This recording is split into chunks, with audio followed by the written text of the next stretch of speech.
दुख और चिंता के साथ मुझे कहना पड़ रहा है कि भारत बेटियों के लिए, महिलाओं के लिए, खासतौर से नाबालिग बेटियों के लिए भारत अब सुरक्षित नहीं रहा है। मुझे मालूम है बात निकलेगी तो दूर तक लग जाएगी कि अलका लांबा महिला कांग्रेस की राष्ट्रीय अध्यक्ष ने यह कहा है कि वो भारत जिसे भारत माता कहा जाता है, वो भारत अब बेटियों के लिए सुरक्षित नहीं है। इस बात को कहने के लिए एक नहीं अनेकों बिहार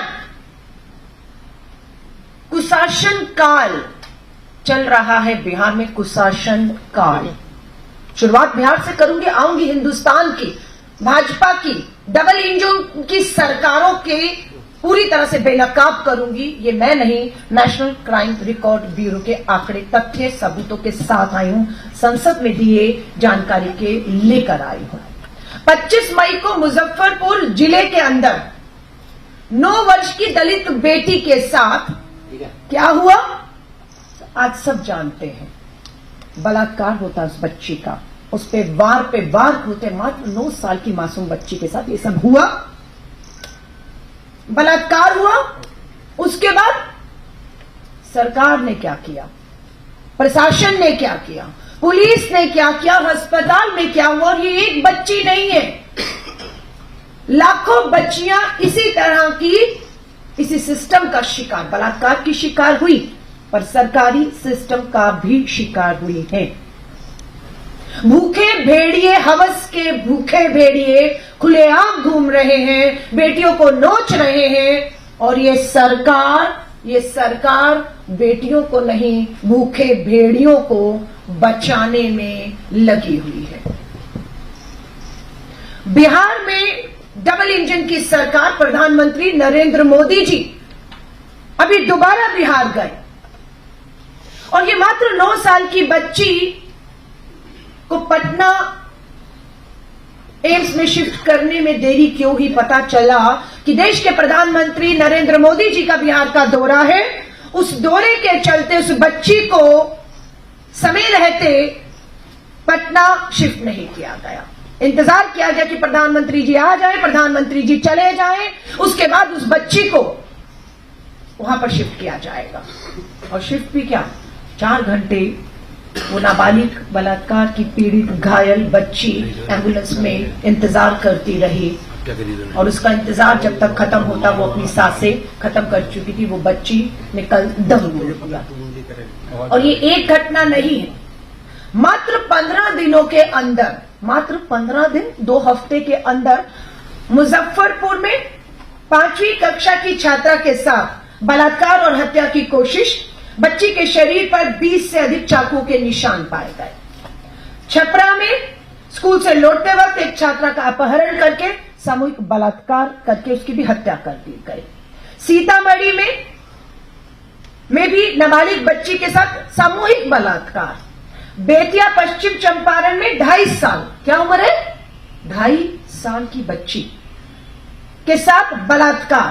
मुंगेर में 16 साल की नाबालिग बच्ची के साथ बलात्कार। अररिया में 11 वर्षीय बच्ची के साथ बलात्कार, और बेतिया में नाबालिग के साथ सामूहिक बलात्कार के मामले। मात्र 2.5 साल की बच्ची इसमें शामिल है, और इसमें 16 साल की बच्चियां, नाबालिग बच्चियां शामिल हैं। अपराध रुक क्यों नहीं रहा है, किसको रोकना है? बच्ची को जब समय पर इलाज मिलता अस्पताल में तो बच्ची की जान सांसें बच सकती थी, पर इलाज समय से नहीं मिलने का दोषी कौन है, उसे क्या सजा है? आज हम उसकी भी सजा की मांग करते हैं। बिल्कुल स्वास्थ्य मंत्री, मुख्यमंत्री नीतीश कुमार जी, आपका कुशासन काल चल रहा है। जवाबदेही आपकी है, जवाबदेही आपके स्वास्थ्य मंत्री की है, जवाबदेही अस्पताल के सुप्रीडेंट की है, जवाबदेही उस पुलिस थानों की है जो इन अपराधियों में मामले तो दर्ज दबाव में करते हैं पर आगे कोई कार्रवाई नहीं करते हैं। सच्चाई लेकर आई हूं नेशनल क्राइम रिकॉर्ड ब्यूरो की, बेनकाब करूंगी। देश के प्रधानमंत्री नरेंद्र मोदी जी, आपकी सरकार के द्वारा जारी किए गए आंकड़े हैं। 18,000 मामले 2022 में, 18,000 मामले नहीं है, बेटियां हैं हमारी। 8,517 हमारी मासूम बेटियां हैं, बलात्कार की शिकार हैं। ये भारत में तभी कह रही हूं सुरक्षित नहीं रहा, और ये कहते हुए मुझे फक्र नहीं शर्म आ रही है। और मुझे मालूम है मेरे भारत की छवि देश और विदेश के अंदर बेटी और महिलाओं को लेकर पर्यटन के लिए आती हैं हमारी बेटियां, हमारे देश में लोग आते हैं, मुझे मालूम है इससे फर्क बहुत लोगों को पड़ने वाला है। लेकिन हम समाज का जो झूठा मान और सम्मान है, हाँ, कि चुप रहे, क्या होगा उससे अगर बोलेंगे, आप बोलेंगे तो बदनामी होगी। बदनामी के डर से समाज नहीं बोलने देता, परिवार को चुप कर दिया जाता है। लेकिन आज ये आंकड़े बोल रहे हैं 18,000 बेटियों में कन्विक्ट जो है कितने हुए? 5,000 कन्विक्ट होते हैं, छोड़े कितने गए 22 में? 12,000 लोग छोड़ दिए गए, बरी कर दिए गए। 2021 में 11,000 ट्रायल होते हैं, कन्विक्ट 3,000 से ऊपर लोग होते हैं, बरी 7,000 से ऊपर। 2020 ट्रायल 9,000 से ऊपर, कन्विक्ट 3,000, बरी 5,000 से ऊपर। 2019 ट्रायल 16,000 मामलों में, ये बेटियां हैं, 16,000 मामलों में कन्विक्ट 4,000 होते हैं से ऊपर, बरी 10,000 से ऊपर। यानी कि जितना कन्विक्शन नहीं है उतना बरी है। कन्विक्ट होने के बाद सजा है। आजादी 1947 के बाद 2025 तक अगर आप कहेंगे बलात्कार और हत्या के बाद कितनी फांसियां हुई? मात्र 5 फांसियां हुई। आजादी से लेकर अब तक मात्र 5 फांसियां। एक धनंजय चटर्जी का मामला था, धनंजय का, उसमें फांसी उसको हुई। उसके बाद निर्भया में 4 को अभी फांसी होती है, तो कुल 5 में। कानून तो कहता है कि रेप में, नाबालिग बेटियों के रेप के मामलों में जो है वो फांसी बनती है। फांसी होती क्यों नहीं, हम ये पूछ रहे हैं। राजस्थान टॉप तो यूपी दूसरे नंबर पर। देश भर में 2022 में रेप के 31,000 से ज्यादा मामले दर्ज हुए, सबसे ज्यादा राजस्थान में। भाजपा की डबल इंजन की सरकार, नेशनल क्राइम रिकॉर्ड ब्यूरो कहता है नंबर 1 पर भाजपा की डबल इंजन की सरकार राजस्थान खड़ी है। नंबर 2 पर भाजपा की डबल इंजन की सरकार उत्तर प्रदेश खड़ी है, बेटियों के साथ बलात्कार, हत्या, जघन्य अपराधों में। मध्य प्रदेश भाजपा की डबल इंजन की सरकार 3रे नंबर पे। महाराष्ट्र भाजपा की डबल इंजन की सरकार 4थे नंबर पे खड़ी है। भाजपा की डबल इंजन की सरकार हरियाणा में 5वें नंबर पे खड़ी है। और भाजपा की उड़ीसा में सरकार, नेशनल क्राइम रिकॉर्ड ब्यूरो कहता है महिलाओं के साथ जघन्य अपराध में टॉप 6 राज्यों में आपके भाजपा की डबल इंजन की सरकारें खड़ी हुई है। सख्त कानूनों के बाद सजाएं नहीं है। पूरा सिस्टम पूरी तरह से फेल हो चुका है इस देश का। यह चेतावनी है, ये देश की बेटियों को भी मैं कहूंगी, ये चेतावनी, ये अलर्ट है, क्योंकि देश की सरकार ने पूरी तरह से हथियार डाल दिए हैं अपराधियों के सामने उन्हें बचाने के लिए। प्रज्वल रेवन्ना, प्रधानमंत्री नरेंद्र मोदी जी वोट मांगे थे इसके लिए आपने। कर्नाटक में हमारी सरकार है, मात्र इसी वजह से ये आदमी आज जो आपका चहेता था, जिसके लिए वोट मांगे थे, आज हमारी सरकार ना होती तो प्रज्वल रेवन्ना भी आजाद घूम रहा होता। मुजफ्फरपुर की बेटी की बात है, 2018 में मुजफ्फरपुर में बालिका गृहकांड हुआ था। बालिका गृहकांड आपको याद होगा, बिहार के मुजफ्फरपुर में 2018 का मामला, 18 से अभी तक चला, 2000 अभी पता लगता है कि 2025 इसी साल के जनवरी में सबको बरी कर दिया गया है। और उसको सजा क्या मिली थी? इनको उम्र कैद की सजा मिली थी, मिलनी फांसी थी। लेकिन बिहार की डबल इंजन की सरकार का मन पसीजता है और फांसी नहीं, उम्र कैद। और आज पता लगता है उम्र कैद की सजा मुजफ्फरपुर में, ये जिसका मुख्य आरोपी ब्रिजेश ठाकुर था, उसे और 10 आरोपियों को बरी कर दिया गया है। बरी क्यों किया गया? पता लगता है कि पुलिस ने सबूतों को जुटाने में, सबूतों को कोर्ट में पेश करने में कोताही बरती, जिसका फायदा अपराधियों को मिला। और ये 10 के 10 मुजफ्फरपुर बालिका गृहकांड के दोषी जो हैं, जिन्हें उम्र कैद की सजा हुई थी, वो बाइज्जत बरी कर दिए गए। और ऐसा नहीं कि बलात्कार नहीं हुआ था उस कार में, जहां पर बेटियां अपने आप को सबसे ज्यादा, क्योंकि सरकारी घर था, वो सरकार के अधीन थे, वो बालिका सुधार गृह, वहां पर ये होता है। और ब्रिजेश ठाकुर जो है अपने सभी लोगों के साथ आज उन्हें भाजपा जाएगी, लड्डू खिलाए, हार डालें, क्योंकि यही इनका काम है। और ये मैं फिर भारत में कह रही हूं, जिम्मेदारी के साथ कह रही हूं, हमारी राष्ट्रीय महिला आयोग और प्रदेश महिला आयोग भाजपा की सिर्फ कठपुतलियां बनकर रह गई हैं। ये भी एक बड़ा कारण है। वन स्टॉप सेंटर्स के नाम पर बहुत कुछ बड़े बड़े दावे हुए थे, आज वो पूरा बिहार हो या देश में वो वन स्टॉप सेंटर देखने को नहीं मिलते हैं।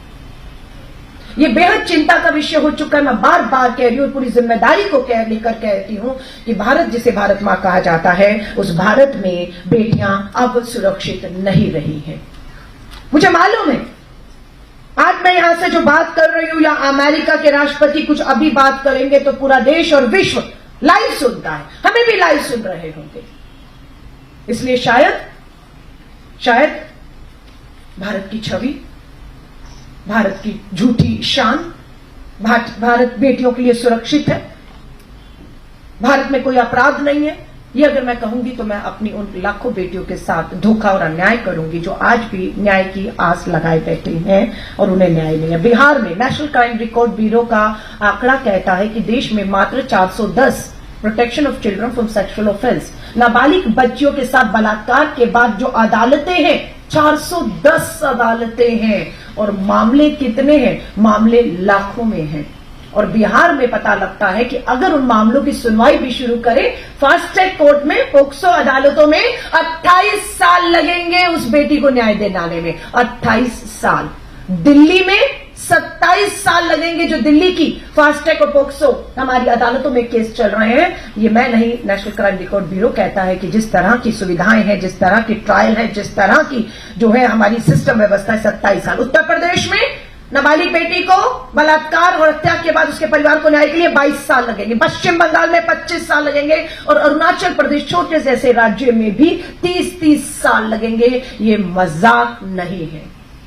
फास्ट ट्रैक कोर्ट के नाम पर हमारे पास मात्र आज भी 755 फास्ट ट्रैक स्पेशल कोर्ट्स हैं। ये स्पेशल कोर्ट्स महिलाओं के लिए बनाई गई, बलात्कार, जघन्य अपराधों में हत्या के लिए बनाई गई हैं। और ये सच्चाई आज देश को शर्मसार करने वाली है। प्रोटेक्शन ऑफ चिल्ड्रन में आज की डेट में अभी के आंकड़े 2,43,000 मामले पेंडिंग है।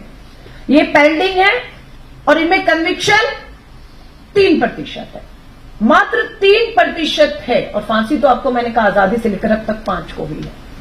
ये सरकार पूरी तरह से बेटियों के साथ नहीं खड़ी है, न्याय के लिए नहीं खड़ी है। ये अपराधियों और दोषियों के साथ पूरी खड़ी है। सिर्फ ये एकमात्र कारण है कि इस देश में बेटियां सुरक्षित नहीं है और अपराधियों के जो हौसले बढ़ रहे हैं। 2023 को लेकर आंकड़े सामने आए हैं जो बताते हैं कि मात्र 2023 में 2,67,000 मामले और नए दर्ज हुए हैं। यानी कि हर साल लाखों मामले दर्ज हो रहे हैं, करोड़ों मामले पेंडिंग पड़े हैं। बिहार सबसे बड़ा, क्योंकि चुनावी राज्य, इसलिए प्रधानमंत्री नरेंद्र मोदी जी और सब भाजपा के बड़े नेताओं का वही आना जाना है। आप भी कहेंगे बिहार ही क्यों, दूसरे राज्य भी हैं, बिल्कुल भाजपा के डबल इंजन शासित राज्यों के मैंने नाम लिए हैं, बिल्कुल नाम लिए हैं। वहां क्यों नहीं हम ज्यादा उस मुद्दे को उठाते? क्योंकि प्रधानमंत्री मोदी जी वहां नहीं जा रहे हैं, भाजपा के नेता वहां नहीं जा रहे हैं। उन्हें अगर हमें घेरना है, सवालों के कटघरे में खड़ा करना है, उन्हें हमें शर्मिंदा करना है, तो वो बिहार की धरती, डबल इंजन की भाजपा की सरकार, कुशासन काल नीतीश कुमार जी का और प्रधानमंत्री नरेंद्र मोदी जी से वही जवाब नहीं पूछेंगे। पहचान वाले ही दुष्कर्मी हैं। ये बताते हैं कि 2022 में 31,000 मामले अगर दर्ज हुए तो उसमें से 31,000 में 30,000 मामले जान पहचान के लोगों ने किए हैं। तो यानी कि साफ होता है कि अपराधी को ढूंढना, खोजना, पकड़ना, सजाएं देना मुश्किल का नहीं है, क्योंकि अपराधी अनजान नहीं है, अपराधी छुपा नहीं हुआ। अपराधी उसी समाज, उसी घर, उसी परिवार में रहता है, उसी सिस्टम में रहता है और वो पूरा समाज, सरकार, सिस्टम उसे बचाने में लगता है।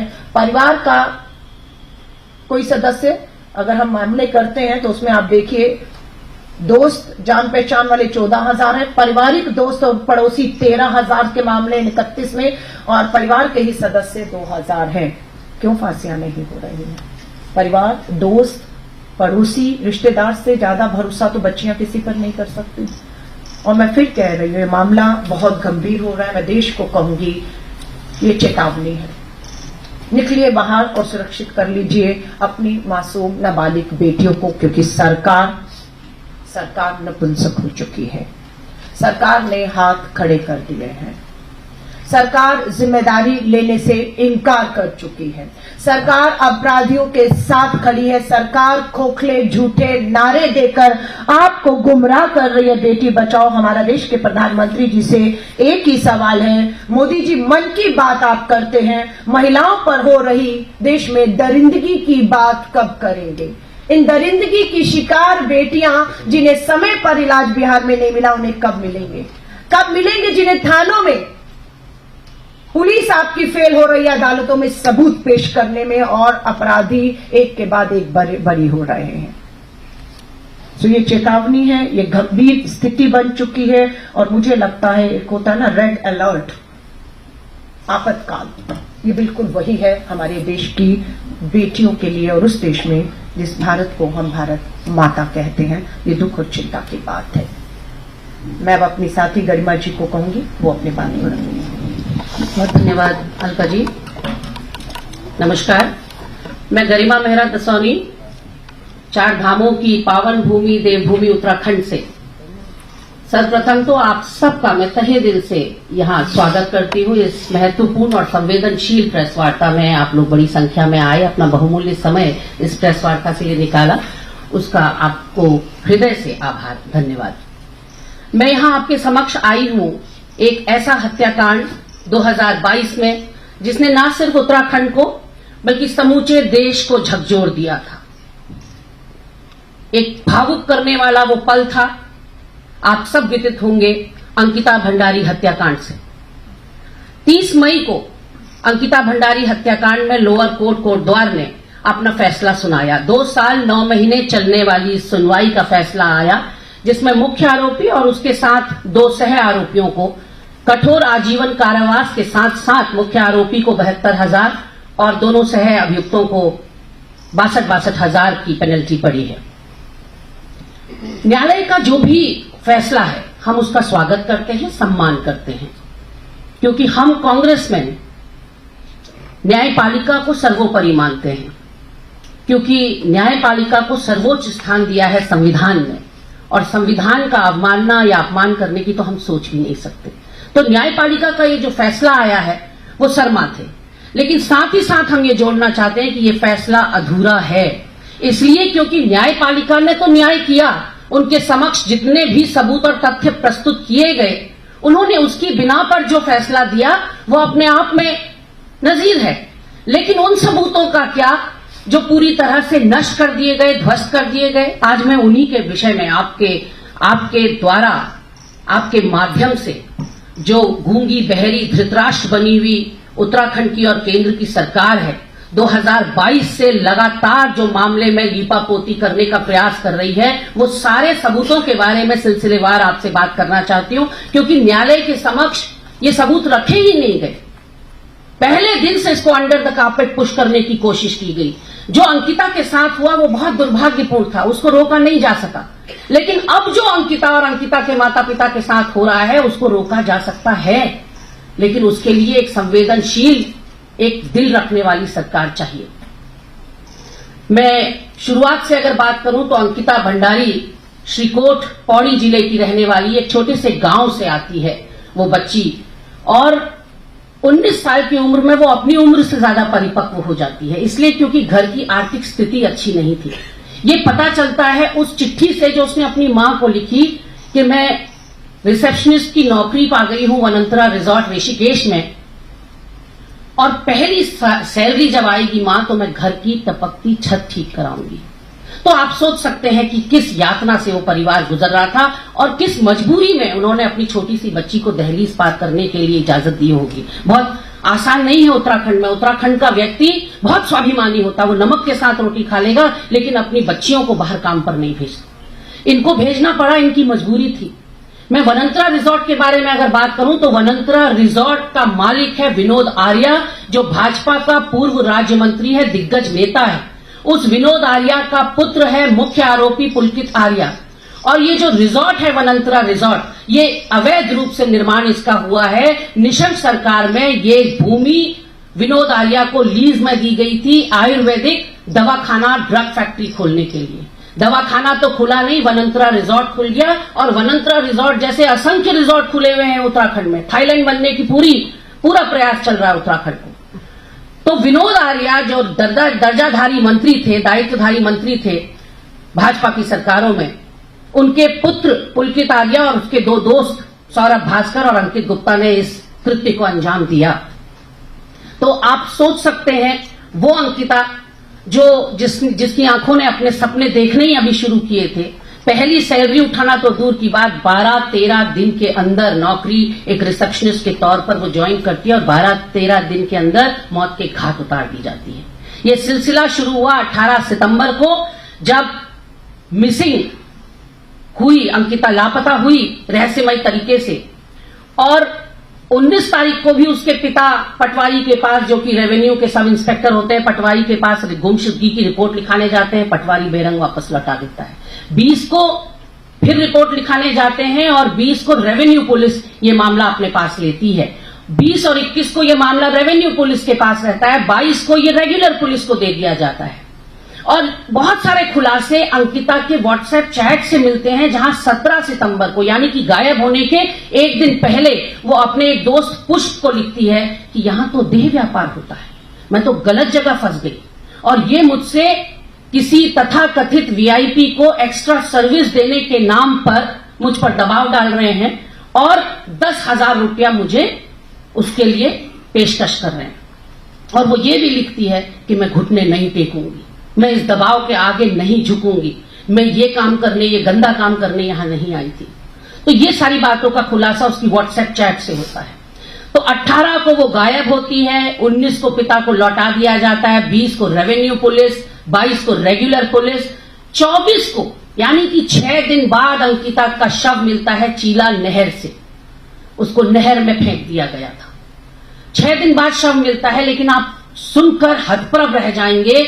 23 सितंबर को रात 9-10 बजे वहां की यमकेश्वर की स्थानीय विधायक रेणु बिष्ट अपनी अगुवाई में, वो फेसबुक लाइव में साफ दिखाई पड़ रही है, और मैं अंत में आपको वीडियो सुनाऊंगी रेणु बिष्ट का, जिसमें वो स्वीकार कर रही हैं कि उनको बुलडोजर चलाने का आदेश मुख्यमंत्री पुष्कर सिंह धामी से मिला है।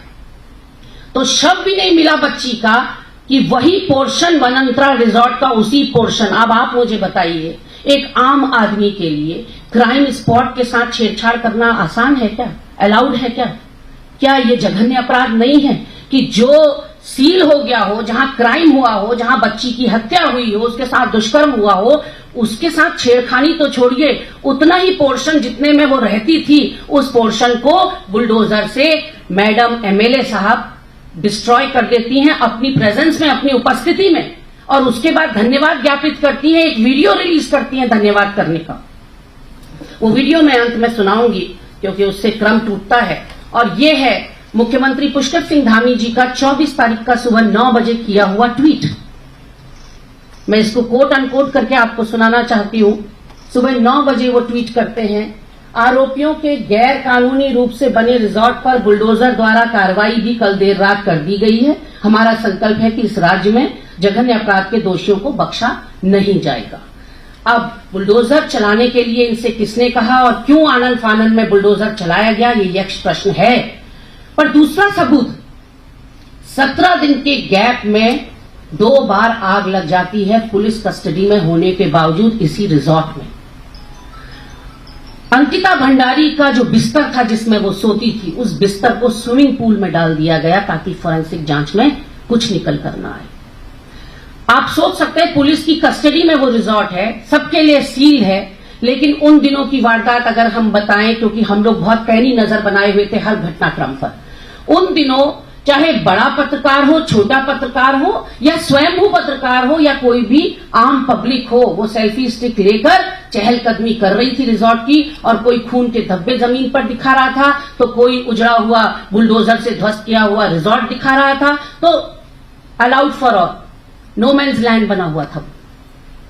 यहां पर मैं आपसे कहना चाहती हूं कि कांग्रेस पार्टी ने तत्कालीन हमारे प्रभारी देवेंद्र यादव जी के अथक प्रयासों से जम्मू की सुप्रीम कोर्ट की एक वकील को उत्तराखंड लाया गया, उनको श्रीकोट ले जाया गया अंकिता के माता पिता से मिलने, और हम pro bono free of cost मुफ्त में उनका वो केस लड़ने की पेशकश की गई। लेकिन उन्होंने सरकारी वकील को चुना। कुछ महीनों बाद ही उनको अपनी गलती का एहसास हुआ और उन्होंने वकील बदलवाने के लिए अर्जी लिखी मुख्यमंत्री जी को कि ये जितेंद्र रावत जी आपने दे रखे हैं, लेकिन ये तो हमारा केस वीक कर रहे हैं, ये तो आरोपियों की तरफ से ज्यादा बोलते हैं और हमारे केस को कमजोर कर रहे हैं।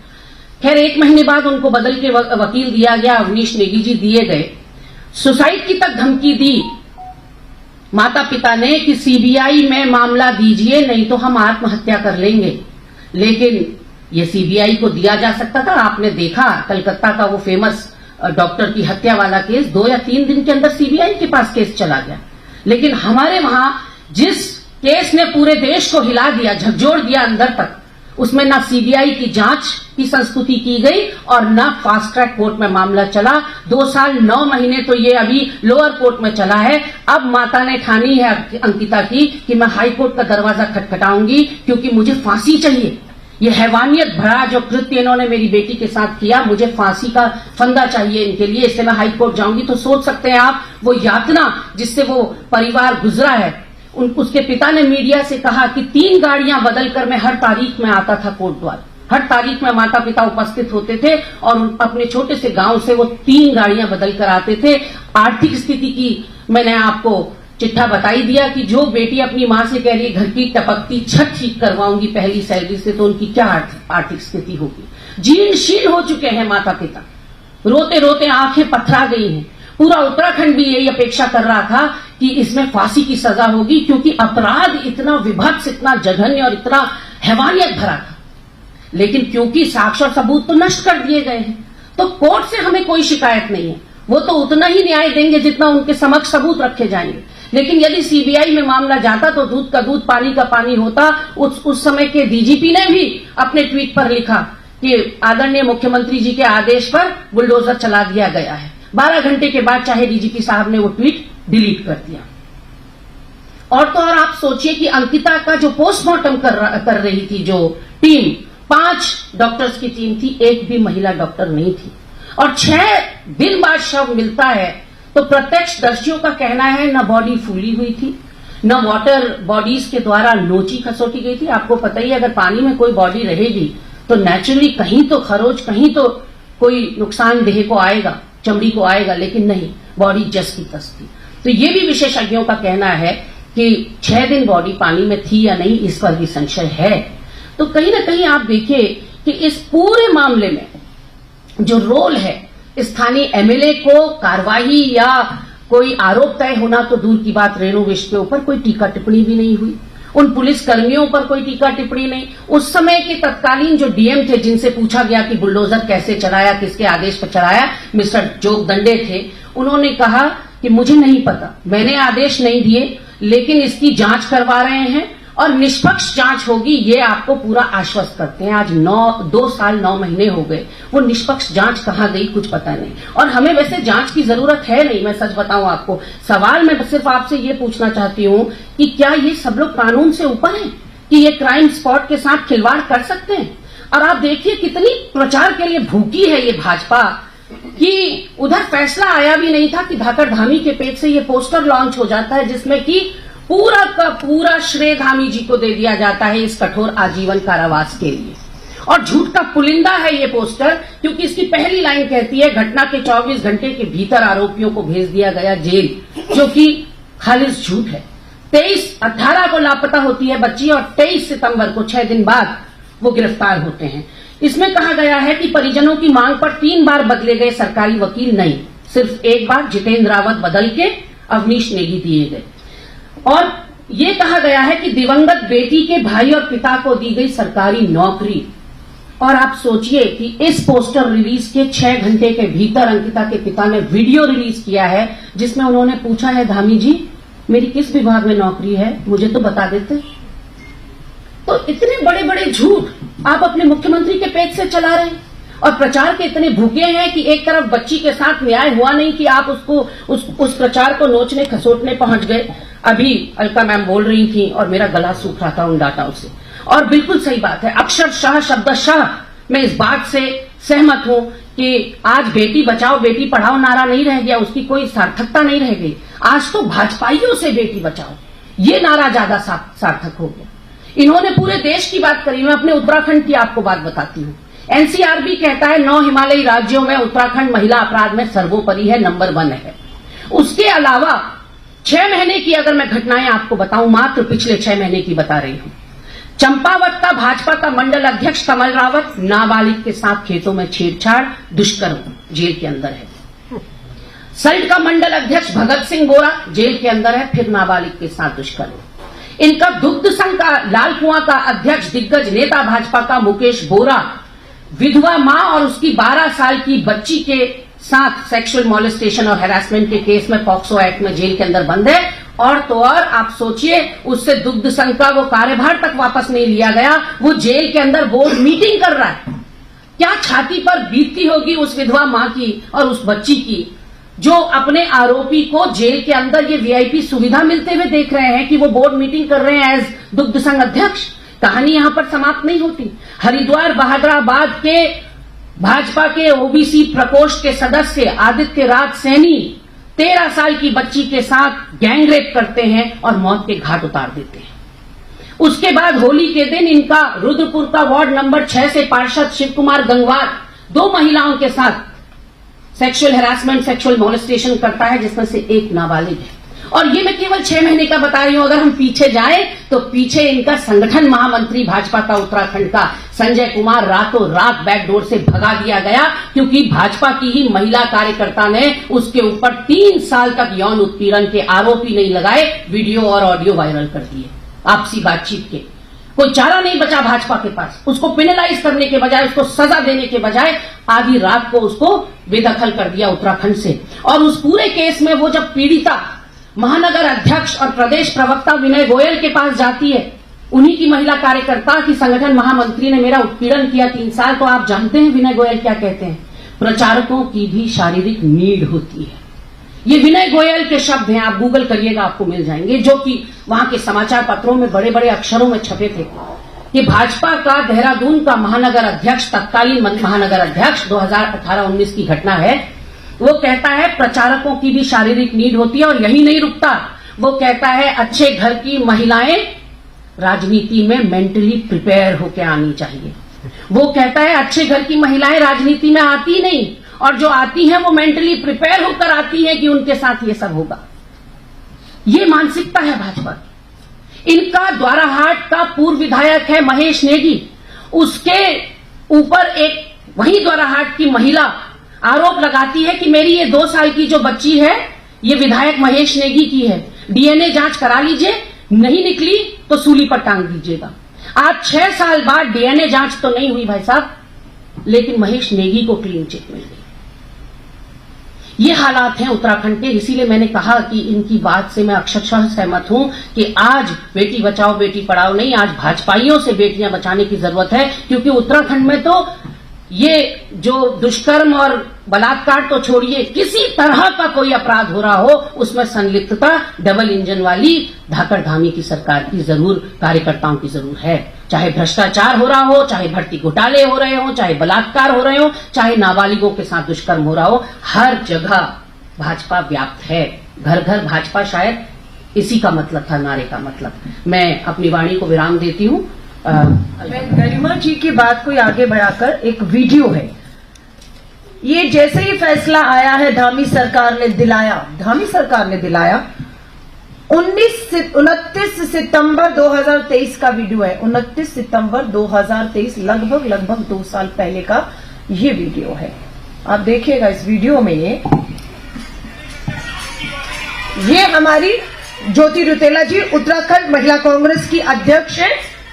इन्होंने पूरी महिला कांग्रेस के साथ 29 सितंबर 2023 को अपने केश, अपने बाल, एक महिला के लिए ये छोटी बात नहीं होती, अपने पूरे मुंडन करवाए। पूरी तरह से इस मामले को जो सरकार दबा रही थी, वो सरकार उस मामले को दबाए ना। ज्योति रुतेला जी और पूरी महिला कांग्रेस ने अपना सर मुंडवाया, और तब जाकर, माफी चाहूंगी, मीडिया को सबको लगा कि कि ये कुछ दिखाने लायक है, इसको थोड़ा दिखाया जाना चाहिए। और उस मामले में 2 साल तक पुलिस की लाठी, जो 2 साल आंदोलन चला, इनके पेट तक में पुलिस ने 2 साल लगातार आंदोलन छोड़ा नहीं। और आज की ये तस्वीर है, ये अपराधी पकड़ा जाता है बेशर्मी के साथ। देखिए, मुस्कुराते हुए धामी जी कह रहे हैं न्याय दिलाया। ये आपके भाजपा का नेता का बेटा, जिसे आप कहते हैं दोषी करार दिया है, वो मुस्कुराते हुए, हाथ हिलाते हुए जेल जा रहा है। और क्यों? क्योंकि उसे पता है जिस तरह से मुजफ्फरपुर का ब्रिजेश ठाकुर उम्र कैद की सजा के बाद आज सब बरी कर दिए गए, जिस तरह से बिल्किस बानो के अपराधियों को आप बाहर ले आए, लड्डू खिलाए, हाथ डाले, उसी तरह इन्हें भी विश्वास है, जो मुस्कुराते हुए जेल में जा रहा है आज अपराधी, कि हम भी बाहर आ जाएंगे और हमारा कोई कुछ नहीं बिगाड़ पाएगा। ये एक दबाव है राजनीति का, जिसके तहत हमें जेल जाना पड़ रहा है। तो इसीलिए ये काफी नहीं है। काफी क्या है? काफी फांसी है। सांसें रोकनी होंगी इनकी। इन अपराधियों को फांसी के तख्तों पर जब तक झुलाकर इनकी सांसें नहीं रोकी जाएंगी, हमारी नाबालिग बेटियां इसी तरह शिकार होती रहेंगी। आपके सवालों का आधे मिनट का 2 वीडियो आपको सुनाना चाहती हूँ, जिसमें कि विधायक रेणु बिष्ट खुद कह रही हैं कि मुझे मुख्यमंत्री के आदेश थे ध्वस्त करने के। कि क्रिस्टल क्लियर है। और मैं एक वीडियो मैम आपकी परमिशन से और चलाऊंगी, जो उनके पिता ने रिलीज किया है इस पोस्टर के बाद, कि मेरी सरकारी नौकरी कहाँ लगी है, पेज पे। धामी जी, आपने ये वीडियो सुना पिता का, और आपका जो सरकारी विज्ञापन श्रेय लेने का है, उसमें आपने इस बिंदु में कहा है आपको माफी मांगनी चाहिए। आपको अंकिता भंडारी के पिता से, परिवार से, उत्तराखंड से माफी मांगनी चाहिए। और इस झूठे बयान, झूठे विज्ञापन, झूठे दावों पे हम कहते हैं भाजपा के शीर्ष नेतृत्व को तुरंत धामी जी को मुख्यमंत्री पद से हटाया जाए। वीआईपी का भी खुलासा नहीं हुआ है अभी तक। आगे एक्स्ट्रा सर्विस देने की बात हुई थी। आपके सवाल इसी से संबंधित, क्योंकि ये लगातार सवाल अंकिता भंडारी केस में रहे कि भाई वो वीआईपी कौन है और क्या किसी पार्टी से उसका संबंध है, और अब सजा भी हो गई है, लेकिन इस सिलसिले में कोई जवाब नहीं आ पाया। मैंने जैसा कि कहा कि स्वागत है न्यायालय की इस फैसले का, क्योंकि न्यायालय को जो बताया और दिखाया गया उस आधार पर तो न्यायालय ने सही फैसला दिया है, लेकिन इसकी जांच का दायरा व्यापक होना चाहिए था। हम यही कह रहे हैं, हम इसीलिए सीबीआई जांच की मांग कर रहे थे, क्योंकि जो उसकी चैट में क्लियरली वो लिख रही है कि किसी तथाकथित वीआईपी के आने की यहां बात हो रही है और मुझ पर दबाव बनाया जा रहा है कि उसको एक्स्ट्रा सर्विस देनी है, यानी कि सेक्सुअल सर्विसेज देनी है, और 10,000 की पेशकश हो रही है उसके बदले। लेकिन मैं यहां पर आपसे कहना चाहती हूं कि अंकिता तो चली गई, उसको तो हम नहीं बचा पाए, लेकिन अंकिता इस पूरे प्रकरण में उत्तराखंड का मस्तक जो है इतना ऊंचा कर गई। वो पूरे देश और दुनिया में ये संदेश दे गई कि उत्तराखंड की महिला अभिमानी होती है, स्वाभिमानी होती है, और अपनी अस्मिता के साथ किसी भी प्रलोभन में या किसी भी दबाव में वो नहीं सरेंडर करती। ये एक सिल्वर लाइनिंग इस केस में जरूर आई है कि उत्तराखंड की मातृशक्ति का माथा 56 इंच का सीना हो गया है। और वीआईपी की जहां तक आपने बात कही, वो सफेद पोश है। उस वीआईपी के लिए भी अंकिता के पिता ने एक चिट्ठी लिखी आत्मदाह की धमकी देते हुए, दूसरी चिट्ठी लिखी वकील को बदलने के लिए, तीसरी चिट्ठी लिखी वीआईपी मुझे संशय है, शंका है कि वीआईपी आपके दल का कोई सफेद पोश है। उन्होंने तो नाम भी लिया था, मैं नाम इसलिए नहीं लूंगी क्योंकि पुख्ता कोई सबूत हमारे पास है नहीं। चरित्र बनाने में वर्षों लगते हैं, बिगाड़ने में तो 1 सेकंड में चरित्र बिगाड़ा जा सकता है। तो मैं चरित्र हनन नहीं करना चाहती, मैं वो नाम नहीं लेना चाहती। वो उनका लेटर जो है वो सार्वजनिक है, वो गूगल में आप ढूंढेंगे, कहीं भी ढूंढेंगे तो पिता का चिट्ठी मिल जाएगी। और चिट्ठी में वो साफ तौर पर नाम लिख रहे हैं, बड़े दिग्गज नेता का नाम है। और सारी कवायद जो ये पहले दिन से मैं कह रही हूं सबूत और साक्ष्य नष्ट किए गए, वो इसी वजह से, क्योंकि भाजपा का दामन एक बार पुनः संजय कुमार के बाद अब फिर से दागदार होने को था। मैं एक और मामला ब्रजभूषण शरण का तस्वीर पूर्व भाजपा के सांसद की है। इस मामले में भी आपको मालूम होगा कि दिल्ली पुलिस ने शिकायत लेने से इनकार किया और दिल्ली पुलिस ने एफआईआर नहीं की थी। विनेश फोगाट और हमारी पहलवान बेटियों की एफआईआर सुप्रीम कोर्ट की दिल्ली पुलिस को लगाई गई फटकार के बाद होती है, लेकिन उसके बावजूद भी कोई पूछताछ नहीं। इस पूरे मामले में एक नाबालिग बेटी ने भी अपनी शिकायत की थी, पोक्सो कानून के तहत शिकायत दर्ज हुई थी। आज पता लगता है कि दिल्ली पुलिस, वो दिल्ली पुलिस जिसने शिकायत लेने से, एफआईआर करने से मना कर दिया था, उस दिल्ली पुलिस ने जो है क्लोजर रिपोर्ट जो है वो पेश कर दी कि इस मामले को बंद कर दिया जाए, इस मामले में कुछ नहीं है। तो आप ये देख रहे हैं, जिस देश में पुलिस पीड़िता नहीं सरकारों के साथ दबाव में काम कर रही हो, समय पर सबूत ना जुटा कर ना पेश करती हो, जिसका लाभ अदालतों में अपराधियों को मिलता है, तो आप सोच सकते हैं। इसीलिए मैं कह रही हूं, ये बड़ी एक चेतावनी, रेड अलर्ट मैं कहूं, खतरे के निशान से ऊपर भारत जा चुका है। भारत बेटियों के लिए अब सुरक्षित नहीं रहा है।